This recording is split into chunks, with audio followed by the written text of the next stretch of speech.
बिहार में प्रधानमंत्री नरेंद्र मोदी ने विधानसभा चुनाव के लिए बिगुल बजा दिया। गया जी मगध यूनिवर्सिटी कैंपस में हुई इस रैली में भारी भीड़ उमड़ी। लोगों के इस उत्साह को देखकर खुद पीएम मोदी भी गदगद दिखाई दिए। इस दौरान उन्होंने राज्यवासियों को करीब 13,000 करोड़ रुपए की विकास योजनाओं की सौगात दी। पीएम मोदी सभा स्थल पर खुली गाड़ी में सवार होकर पहुंचे। रास्ते भर हजारों लोगों ने उनका गर्मजोशी से स्वागत किया। मंच तक पहुंचने से पहले उन्होंने हाथ हिलाकर जनता का अभिवादन किया। इस मौके पर बिहार के सीएम नीतीश कुमार और डिप्टी सीएम सम्राट चौधरी भी मौजूद रहे। सभा से पहले ही पीएम मोदी ने करीब 3,000 करोड़ रुपए की नई परियोजनाओं की शुरुआत की। कुल मिलाकर बिहार को 13,000 करोड़ की योजनाओं का तोहफा दिया गया। इस परियोजना में सड़क, बिजली, शिक्षा और स्वास्थ्य से जुड़ी कई बड़ी योजनाएं शामिल है। पीएम मोदी ने संबोधन में कहा कि केंद्र सरकार बिहार को विकास की नई ऊंचाइयों तक ले जाने के लिए लगातार काम कर रही है। उन्होंने कहा कि बिहार ने हमेशा देश की ताकत दी है और हमारी सरकार बिहार के विकास को सर्वोच्च प्राथमिकता देती है। आने वाले वर्षों में नई सड़कें, आधुनिक अस्पताल और बेहतर शिक्षा संस्थान बनेंगे। मोदी ने अपने भाषण में दावा किया कि केंद्र सरकार की नीतियों से बिहार में लाखों युवाओं को रोजगार मिलेगा। उन्होंने कहा कि डबल इंजन सरकार ने राज्य को नई पहचान दी है और अब बिहार भी आत्मनिर्भर भारत की दिशा में तेजी से आगे बढ़ रहा है।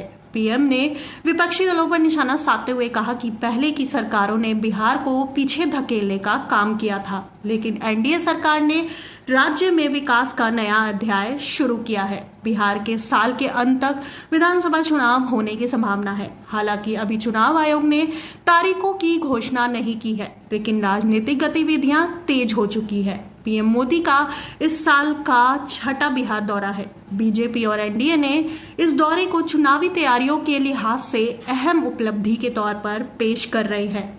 सभा में जुटी भारी भीड़ और उत्साह से साफ जाहिर हुआ कि बीजेपी अपनी पकड़ मजबूत करने की कोशिश में है। राजनीतिक विशेषज्ञों का मानना है कि इतनी बड़ी परियोजना की घोषणा चुनाव से पहले जनता को साधने का एक बड़ा कदम है। वहीं विपक्षी दलों ने पीएम मोदी के दौरे पर करारा प्रहार किया है। आरजेडी और कांग्रेस नेताओं ने आरोप लगाया कि ये पूरी तरह से चुनावी रणनीति है और योजनाओं की घोषणा जनता को प्रभावित करने के लिए की जा रही है। आरजेडी प्रमुख लालू यादव और नेता प्रतिपक्ष तेजस्वी यादव पहले ही पीएम के दौरे को जुम्मेलेबाजी करार दे चुके हैं। विपक्ष का कहना है कि केंद्र सरकार केवल चुनाव के समय ही बिहार को याद करती है, जबकि बाकी समय राज्य की अनदेखी की जाती है। कांग्रेस नेताओं ने कहा कि जनता को दिखावे की घोषणाओं से भ्रमित नहीं किया जा सकता। असल मुद्दे बेरोजगारी, महंगाई और शिक्षा, स्वास्थ्य की बदहाल स्थिति है, जिस पर सरकार चुप है।